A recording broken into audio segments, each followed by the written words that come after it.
la puedan ver. Sí.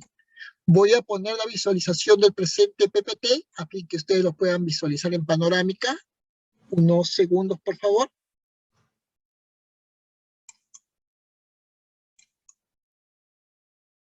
Perfecto. Ahora sí, tenemos justamente ya la presentación en visión justamente que nos va a acompañar. Y el día de hoy, gracias a la investigación académica de IMPACT del Perú, vamos a desarrollar este seminario altamente especializado que tiene el título específicamente Derecho Administrativo y Procedimiento Administrativo Sancionador. Permítanme presentarme, soy el expositor de la presente jornada académica. Mi nombre es Jorge Luis Mayor Sánchez, soy abogado por la Pontificia Universidad Católica del Perú, doctorando en Derecho del Trabajo por la Universidad de Salamanca en España y cuento con estudios de maestría en Derecho Procesal, Política Jurisdiccional y Derecho de la Empresa, Convención y Gestión Empresarial por la Escuela de Posgrado de la Pontificia Universidad Católica del Perú. Y al mismo tiempo, un diplomado en Derecho Administrativo Económico por la Universidad de Salamanca, España. Por lo tanto, los invito a acompañarme en la presente jornada académica cuya agenda va vinculada a esta temática tan interesante de estos alcances dentro del derecho administrativo, de la fase del procedimiento administrativo sancionador y disciplinario dentro de los márgenes del régimen disciplinario en la Ley del Servicio Civil, que es lo que vamos a desarrollar justamente en los minutos siguientes de la presente jornada académica, a la cual los invito a todos y cada uno de ustedes que amablemente me puedan acompañar.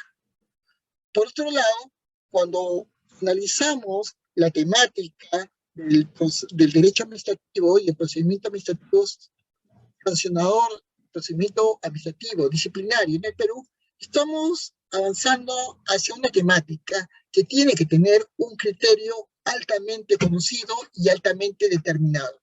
¿A qué me refiero? Me estoy refiriendo a cómo aplicamos en cierta medida hoy en día, en pleno siglo XXI en el Perú, dentro del derecho administrativo, este régimen disciplinario y específicamente el procedimiento administrativo sancionador en el marco de la Ley del Servicio Civil, Ley Servir. Estoy hablando específicamente por el tipo de vínculo que tiene.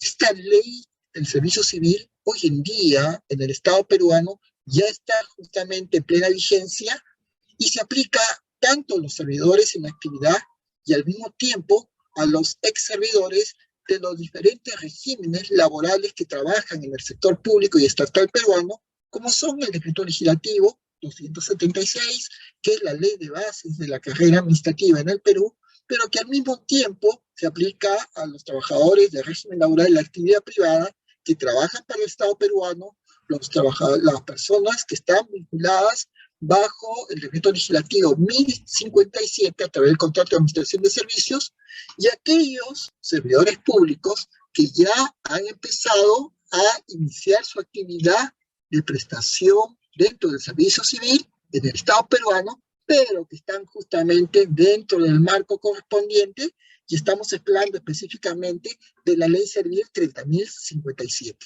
Por lo tanto, hoy día estamos en el ejercicio de la función pública plena, específicamente porque es para todo el personal que ejerce función pública y que cumplen justamente funciones estipuladas en documentos de la gestión de cada entidad del Estado peruano, indistintamente. Puede ser justamente del gobierno central, del gobierno regionales o de los diferentes gobiernos locales. Por el tipo de servidor civil, los funcionarios públicos pueden ser justamente de libre designación y de remoción, de designación o de remoción regulada. También se encuentran los denominados directivos públicos y los servidores civiles que son de carrera, de actividades complementarias y de confianza, pero que estos ámbitos de este derecho administrativo vinculados en los procedimientos sancionadores y disciplinarios tienen unas exclusiones, porque dentro de ese ámbito de aplicación no se aplican directamente a los ministros, al defensor del pueblo, al Contralor General de la República del Perú, a los miembros del Jurado Nacional de Elecciones y la Junta Nacional de Justicia, de la OMPE, de la Oficina de Organismos, Oficina organismos nacionales de procesos electorales, al jefe de la RENIEC y a los miembros del directorio del Banco Central de Reserva del Perú y de la Superintendencia de Banca y Seguros. Entonces, hay que tener muy en cuenta que cuando hablamos de los procedimientos administrativos sancionadores en el Perú, hay que tener en cuenta los procedimientos administrativos disciplinarios. Y los procedimientos administrativos disciplinarios son varios, entre los cuales tenemos el principio de legalidad, tipicidad, debido procedimiento y retroactividad, no bis in idem, razonabilidad, presunción de licitud, culpabilidad y causalidad. Entonces, eso es muy importante tener en cuenta, porque estamos hablando de todo un escenario, nos conduce progresivamente dentro del derecho administrativo a los fundamentos del poder disciplinario. Es cierto, vamos a sancionar a los funcionarios públicos y a los servidores, pero para eso tiene que haber una razón, motivo y circunstancia, debidamente contenida, debidamente especificada. Estamos hablando que dentro de estos fundamentos del poder disciplinario, la existencia de una relación de función pública en primer lugar. ¿Qué queremos decir con esto? Estamos refiriéndonos a una conducta que muchas veces es violatoria de deberes o prohibiciones por parte de la gente, estamos hablando del funcionario, del servidor público, que justifica el ejercicio de dicha facultad o de esta facultad. Por otro lado, hay que tener en cuenta que dentro de estos fundamentos del poder disciplinario hay un fin, que es asegurar el adecuado funcionamiento de la administración pública hoy en día en nuestro país. Todo lo que he mencionado precedentemente son lo que hoy día se conoce actualmente como las características del ejercicio del poder disciplinario en nuestro país dentro del marco del derecho administrativo y aplicado en su momento al procedimiento administrativo sancionador. Pero tenemos que ver estos lineamientos, cuál es el ámbito de aplicación y específicamente a qué regímenes de carácter laboral tiene incidencia y tiene una aplicación directa e inmediata. Estamos hablando que dentro del ámbito de aplicación y regímenes, ¿a quiénes se le aplica actualmente la ley del servicio civil? Actualmente esta ley número 30.057 se está aplicando a todas las entidades públicas del Estado peruano, indistintamente su nivel jerárquico. Estamos hablando de aquellas entidades públicas que forman parte del gobierno central, específicamente ministerios, organismos públicos descentralizados, gobiernos regionales y gobiernos locales. Estamos hablando de municipalidades provinciales y distritales. Estamos hablando que en promedio tiene un alcance aproximadamente de 2.000 entidades públicas, de las cuales aproximadamente hay 900 municipios o municipalidades que incluso cuentan con menos de 20 servidores dentro de dichas entidades. Pero en general, si vamos a hablar en su momento de una aplicación de un procedimiento administrativo sancionador y en su momento disciplinario dentro del marco del derecho administrativo, debemos definir que actualmente hay un aproximado de servidores públicos en un número de 560.000 servidores públicos en la actualidad o en la actividad, de aproximadamente 1.400.000 servidores públicos que forman parte de la planilla del Estado peruano.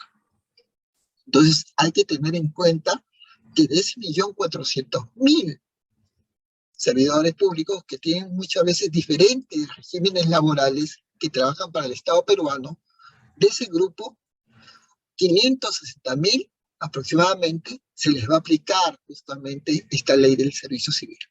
Ahora, ¿qué reglas de la ley del servicio civil se aplican a estos servidores? Se aplican a todos los servidores indistintamente de su régimen laboral, ya sea dentro del decreto legislativo, ley de base de la carrera administrativa, decreto legislativo 276, aquellas personas que tienen un contrato vinculado con un contrato de administración de servicios, decreto legislativo 1057, y aquellos trabajadores teniendo y perteneciendo al régimen laboral de la actividad privada, decreto legislativo 728, trabajan en el Estado peruano, aunque no pasen a la ley Servir, es decir, a la ley 30.057, incluidos en ellos la gestión de rendimiento, la capacitación, sus respectivos derechos colectivos, los regímenes disciplinarios, principios y reglas generales. Pero solo los que pasen al nuevo régimen de la Ley del Servicio Civil 30.057 tendrán en cuenta deberes, derechos, compensaciones y reglas de grupos, entre otros. Pero también dentro del Estado, dentro de la administración pública, hay un grupo de exceptuados de aplicación de la Ley de Servicios Civil. Entonces, hay un grupo de personas que están trabajando en el Estado peruano, pero que tienen una aplicación supletoria del régimen disciplinario. Me refiero en este momento específicamente de los servidores, justamente, de las carreras especiales. ¿A qué me refiero en esto? Me refiero específicamente a los que están en las entidades expresamente excluidas, como son específicamente, ¿no?, en su momento, en el Estado, personas que trabajan directamente en el Banco Central de Reserva, la Superintendencia de Banca y Seguros y AFPs, en el Congreso de la República del Perú, la Contraloría, la Superintendencia Nacional de Administración Tributaria, los obreros de los gobiernos regionales y locales, municipalidades y en empresas públicas. Por otro lado, de esa inquietud justamente propia del Estado, nos estamos refiriendo, pues, que hay un amplio historial de aplicación de grupos de servidores públicos. Específicamente, dentro de la carrera administrativa, esa carrera tradicional que está contenida en el Decreto Legislativo 276, Ley de Base de la Carrera Administrativa, hay unos funcionarios que en su momento tendrán que pasar a la nueva Ley del Servicio Civil. Y estamos hablando dentro de esos funcionarios a funcionarios públicos y que también tendrán pues la naturaleza justamente de directivos públicos en nuestro país. Por otro lado, habrá un grupo de profesionales, técnicos y auxiliares que pasarán pues a formar parte de la carrera de servidores de carrera en la nueva Ley Servir 30.057, y tendrán pues también aquellos que serán pues los servidores de actividades complementarias. Tanto los servidores de carrera como los servidores de actividades complementarias serán pues en su momento contenidos en esta nueva Ley del Servicio Civil. Ahora, hay un ámbito de aplicación. Para eso justamente hay que ser muy conscientes justamente de lo que estamos analizando. Porque hay, podríamos decir, inclusive otros cuerpos normativos que están vinculados. Estamos hablando en su momento específicamente de las faltas cometidas por ex servidores civiles reconocidos en el artículo 241 de la ley número 27.444, que es la Ley General de Procedimientos Administrativos en el Perú. Está la falta de los regímenes 270, Decreto Legislativo 276, Decreto Legislativo 728, Decreto Legislativo 1057 y propiamente la Ley Servir 30.057, porque supletoriamente, según se dice, en la primera disposición complementaria al final, estamos hablando en su momento de la Ley del Servicio Civil, hay servidores de entidades públicas excluidas, como son regímenes especiales, y cuando hablamos de regímenes especiales, estamos hablando directamente de médicos, jueces y obreros. Por otro lado, quisiéramos tener en cuenta que dentro del procedimiento administrativo disciplinario y dentro de la Ley de Servicio Civil, hay una canalización a través de procedimientos de las faltas al Código de Ética de la Función Pública y también específicamente las normas sobre nepotismo, conflictos de intereses y sobre todo incompatibilidades. Pero hay que tener en cuenta cuando nos estamos refiriendo a, por ejemplo, la condición de ex servidor en el Perú, nos estamos justamente teniendo en cuenta que la condición de ex servidor o ex servidor está directamente relacionado al momento de que ocurren los hechos pasibles de responsabilidad administrativa y disciplinaria. Por ejemplo, en primer lugar, podríamos mencionar el conflicto de intereses, pero también todo aquello que está asociado justamente a la falta administrativa propiamente dicha en sí. Ahora, ¿quién es el órgano instructor y quién es el órgano sancionador para los ex servidores públicos? Específicamente son las autoridades previstas para la sanción de la respectiva sustitución. Entonces, eso hay que tenerlo muy en cuenta y sobre todo muy presente cuando hablamos de esta perspectiva. Ahora, de lleno entramos al escenario propio de las autoridades del procedimiento administrativo disciplinario. Es decir, cuando hablamos de la aplicación justamente de la ley del servicio civil, nos estamos refiriendo específicamente de la existencia para el servidor público de un jefe inmediato superior dentro de su entidad, de un jefe de la Oficina de Recursos Humanos, de un titular de la entidad, quien es justamente quien preside, fiscaliza, toma las decisiones, y el Tribunal del Servicio Civil propiamente dicho. Entonces, dentro de las autoridades del procedimiento administrativo disciplinario, nos estamos refiriendo en ese marco específicamente de la sanción, quién destruye, quién sanciona, justamente propiamente dicho, dentro de ese marco y de toda esa conjetura, y sobre todo quién oficializa la sanción. Nos estamos refiriendo en otra situación más específica de una serie de instancias, tanto de la primera como de la segunda instancia.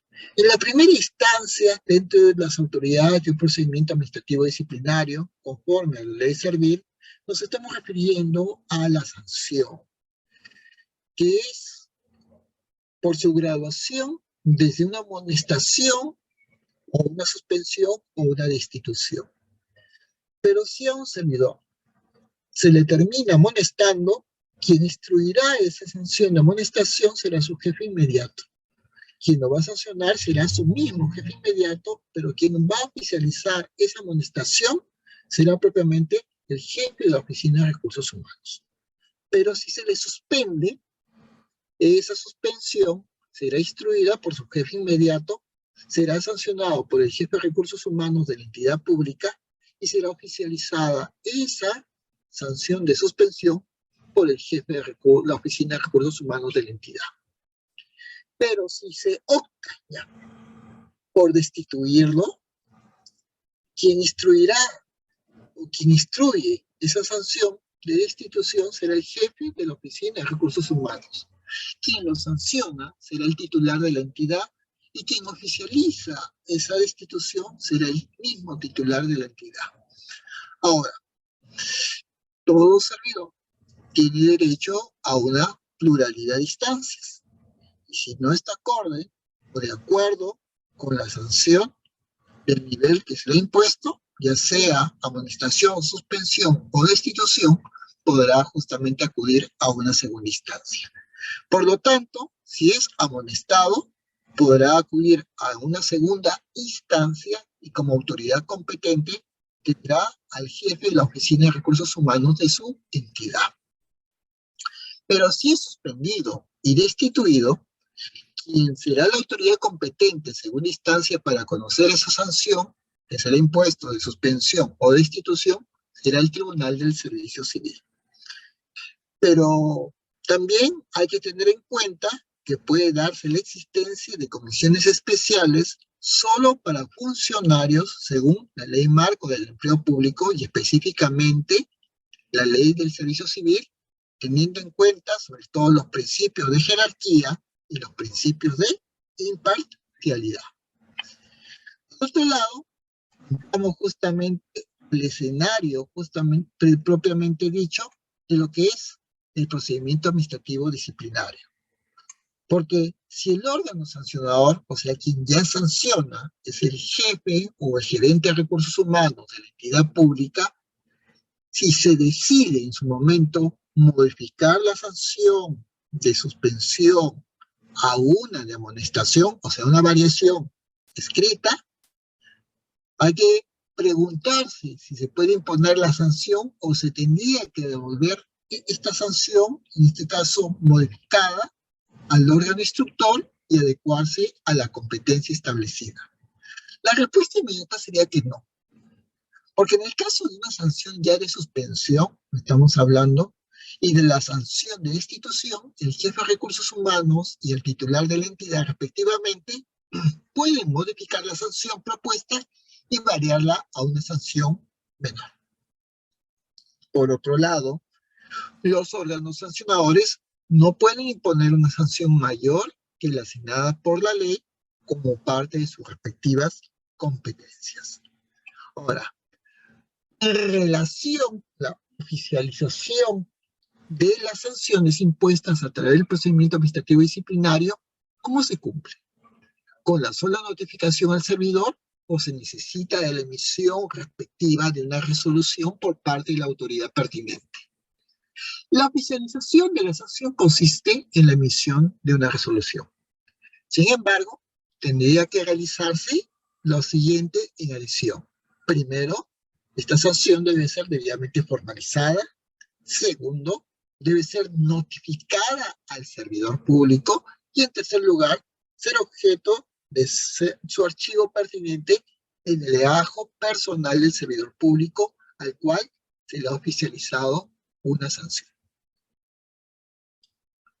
Ahora, dentro de estos procesos, dentro del derecho administrativo y del proceso administrativo que tiene que ver con el proceso sancionado, disciplinario en su nivel sancionador, hay que tener en cuenta la existencia de la Secretaría Técnica del Procedimiento Disciplinario.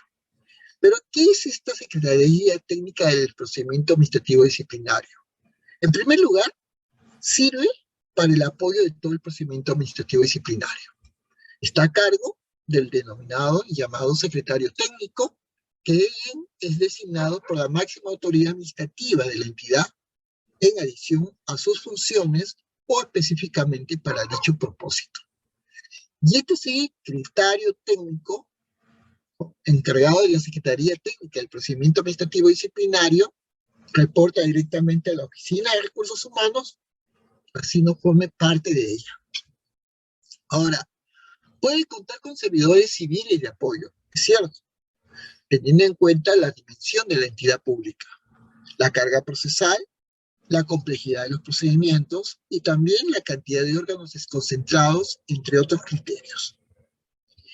Esta Secretaría Técnica se encarga en primer lugar de recibir denuncias e investigar, declararlas no al lugar a trámite, específicamente, y conocer y documentar todas las etapas del procedimiento disciplinario, teniendo en cuenta la custodia de todos y cada uno de los expedientes administrativos. Esta Secretaría Técnica no solamente recibe las denuncias, investiga, la declara, conoce, documenta todas las etapas del procedimiento disciplinario, pero también conserva, protege, custodia justamente estos expedientes. Y esta Secretaría Técnica acompaña la etapa de instrucción y apoya durante todo el procedimiento administrativo disciplinario. Por lo tanto, inicia de oficio investigaciones por la comisión de una falta, pero también, de ser necesario, propone medidas cautelares de ser el caso y a fin de tramitar informes de control. La Secretaría Técnica, en su momento, esta denominada Secretaría Técnica del Procedimiento Administrativo Disciplinario, hay que tener en cuenta que este secretario técnico debe abstenerse de emitir informes preliminares cuando el denunciado en su momento es el jefe de recursos humanos y es válida su recomendación. Porque el secretario técnico, en cumplimiento de sus funciones, debe precalificar la denuncia en su momento contra el jefe de recursos humanos de su entidad o quien haga sus veces. Y ese informe de precalificación no tiene un valor o un carácter vinculante. Ahora, durante la etapa de investigación, el secretario técnico del procedimiento administrativo disciplinario puede o debe poner en conocimiento del imputado por una presunta falta. Hay que tener en cuenta. Ahora, este secretario técnico debe abstenerse de emitir informes preliminares cuando el denunciado en sí justamente es el jefe de recursos humanos. Ahora, hay que tener en cuenta que durante esta etapa de investigación, y la recalco una vez más, si es el secretario técnico de este procedimiento administrativo disciplinario en sí, si puede o debe poner en conocimiento del imputado por una presunta falta. No sería la respuesta porque habría que evaluar propiamente la situación del caso. Ahora, puede ser un secretario técnico si el jefe inmediato, o sea, su jefe inmediato, se niega a instaurar un procedimiento administrativo disciplinario, por ejemplo. La responsabilidad administrativa por no instaurar este procedimiento disciplinario, cuando existe evidencia para ello, recae en el órgano instructor que adoptó dicha decisión. Ahora, podría existir alguna incompatibilidad si el gerente o subgerente de recursos humanos dentro de un gobierno local, municipalidad u otra entidad pública es secretario técnico ante la ausencia de un abogado de la entidad. Sí, porque el gerente o subgerente de recursos humanos no puede ser a su vez secretario técnico, pues aquel es autoridad del procedimiento disciplinario. Ahora, es posible que se puedan contratar un abogado de forma externa a través de un contrato de locación de servicios o contrato civil para que sea designado como secretario técnico de una entidad edil. No, porque el secretario técnico es un servidor de la entidad designado por resolución y puede ser un servidor de la entidad que en adición a sus funciones asume también las de secretario técnico. ¿Puede haber más de un secretario técnico? Sí, la carga de los casos en la entidad pública es excesiva, la entidad puede contratar más personal para agilizar el análisis preliminar de los casos, pero solo se designa a un secretario técnico, ¿no? Sin embargo, puede contar con personal de apoyo, es decir, con abogados. Ahora, cuando el órgano de control institucional, conocido por sus siglas OSI, a través del informe de control, encuentra presuntas responsabilidades administrativas, por ejemplo, A y B, y en la evaluación efectuada por el trabajo realizado por la Secretaría Técnica de la entidad pública, se encuentra con una responsabilidad administrativa C, una tercera responsabilidad, se evalúa con la tercera o se deriva esto al órgano de control institucional para ampliar. El secretario técnico de la entidad pública puede incluirlo, ¿no? Puede incluir esta responsabilidad administrativa número C o letra C o tercera, incluirla en su informe de precalificación si es algo no grave, e identificar si se encuentra ante un supuesto de concurso de fracciones. Ahora, ¿existe alguna colisión con el régimen disciplinario, el administrativo funcional de la Contraloría General de la República? Bueno, habría que evaluar si nos encontramos frente a una situación propia del nobis in idem. Ahora ingresamos a lo que se conoce como la estructura del procedimiento administrativo disciplinario de la Ley de Servicio Civil. Cuando hablamos de la estructura del procedimiento administrativo disciplinario, estamos hablando de una serie de fases que tienen que ver desde la investigación preliminar, el inicio del procedimiento administrativo disciplinario, el informe del instructor, la sanción o su respectivo archivamiento. Es decir, en una investigación preliminar, la Secretaría Técnica de la que hemos estado conversando precalifica una denuncia o un reporte interno y lo remite en su momento al respectivo instructor.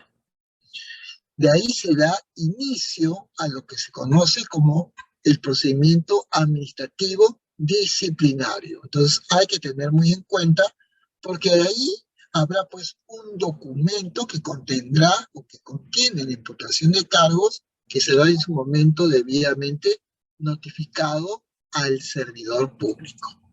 De ahí pasaremos al escenario del informe del instructor, el cual concluye por la comisión o no comisión de una falta y puede recomendar desde la sanción o archivo y que se apartase de la Secretaría Técnica tendría que fundamentar la respectiva razón para ello. Ahora, si estamos ya en un procedimiento administrativo disciplinario, entramos al escenario de la posible sanción administrativa o su respectivo archivamiento. Es decir, si el sancionador decide apartarse de la recomendación del instructor, tendría que fundamentar la razón del por qué lo hace. Por consiguiente, estamos ante una fase instructiva en donde hay específicamente autoridades como un jefe, que es el que amonesta, un jefe que suspende y un jefe de la Oficina de Recursos Humanos que destituye. Pero hay una fase sancionadora y cuando se sanciona, quien interviene dentro de esa jefatura son autoridades como el jefe, quien en su momento intervendrá en la calidad justamente de la Oficina de Recursos Humanos, quien será pues quien también amonestará, pero será en su momento el titular quien en su momento hará este tipo de funciones, ¿no? Dentro de la función sancionadora habrá autoridades. El jefe amonesta, la Oficina de Recursos Humanos suspende y el titular de la entidad pública se encarga de destituir. Ahora, más allá de esa fase sancionadora y de la fase instructiva, estamos en lo que podría derivarse también la segunda instancia, dentro de lo que denominamos la Oficina de Recursos Humanos. Será en su momento esta instancia la que amonestará y será en su momento el Tribunal del Servicio Civil quien se encargará de suspender y en su momento destituir. Todo esto nos deriva precisamente a lo que conocemos como estructura del procedimiento administrativo disciplinario. Es decir, considerando que la Ley del Servicio Civil y su reglamento general han previsto ya en su momento el inicio y el término del procedimiento administrativo disciplinario a través de una resolución, específicamente habría que tener en cuenta cómo se desarrolla ese ítem del procedimiento administrativo dentro del procedimiento administrativo disciplinario, acorde a lo contenido de la Ley Servir, Ley 30.057. Hay que tener en cuenta que no es solamente aplicar una sanción por aplicar una sanción, sino que esto se deriva y hay que tener en cuenta que muchas veces es necesario dar justamente la oportunidad de que se pueda manifestar y otorgar el respectivo informe oral, que será un momento indicado para que el servidor imputado pueda emitir su respectivo informe, antes que el respectivo órgano sancionador pueda emitir la resolución correspondiente. En consiguiente, enfatizando un poco más las funciones y atribuciones que son propias de la Secretaría Técnica, hay que tener en cuenta que esta apoya el desarrollo del procedimiento disciplinario. Y este secretario técnico puede ser designado en adición a sus funciones, o específicamente para que cumpla ese dicho propósito dentro de la entidad. Pero también puede contar con el apoyo de servidores civiles. Ahora, ¿cuáles son estas funciones de la Secretaría Técnica dentro de la entidad? Dentro del procedimiento administrativo disciplinario y en su momento también dentro del proceso administrativo sancionador. La Secretaría Técnica recibe denuncias, informes de control, investiga de oficio, emite informes de precalificación, tramita denuncias, recibe las respectivas respuestas. En ese interín también se produce lo que se conoce como medidas cautelares. Es decir, se puede en su momento separar al servidor de sus funciones y ponerlo a disposición de la Oficina de Recursos Humanos de la entidad pública o de la que haga sus veces para realizar trabajo que le sea asignado de acuerdo con su especialidad. Al mismo tiempo, se va a exonerar a ese servidor civil de la obligación de asistir al centro de trabajo. Esa sería alguna de las medidas cautelares que se podría en su momento adoptar. Sobre estas medidas cautelares, la adopción de una medida cautelar antes del inicio del procedimiento administrativo disciplinario contra el servidor es de competencia de la Oficina de Recursos Humanos o quien haga sus veces. Recuerden que en algunas entidades públicas puede, por su tamaño, no existir o no haber justamente una Oficina de Recursos Humanos propiamente dicha. Por lo tanto, la continuidad de sus efectos estará condicionado al inicio del procedimiento administrativo disciplinario en el plazo de 5 días hábiles. Ahora, una vez iniciado el procedimiento administrativo disciplinario, corresponde al órgano instructor en su respectivo momento adoptar la medida cautelar que considere oportuna y pertinente.